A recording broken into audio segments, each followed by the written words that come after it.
Kita langsung ke informasi pertama, saudara. Polisi menggerebek lapak judi dan narkoba di Kabupaten Deli Serdang, Sumatera Utara.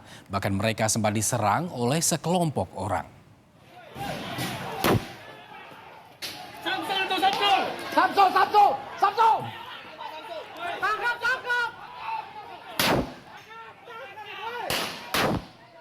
Sejumlah tembakan peringatan terpaksa diletuskan polisi untuk menakuti sekelompok orang yang tiba-tiba menyerang. Peristiwa ini terjadi di kawasan Kuta Limbaru, Kabupaten Deli Serdang, Sumatera Utara, Senin sore. Polisi sempat dilempari oleh sekelompok orang saat melakukan penggerebekan. Samsul! Tangkap!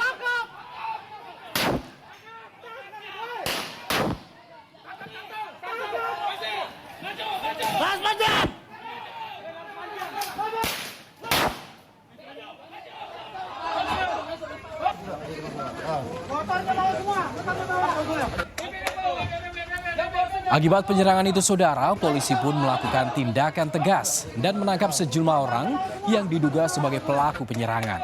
Mereka mencoba menghadang proses penggerebekan lantaran mendukung adanya perjudian dan narkoba di lokasi ini. Usai ditangkap, polisi juga menyita barang bukti berupa alat judi dan narkoba.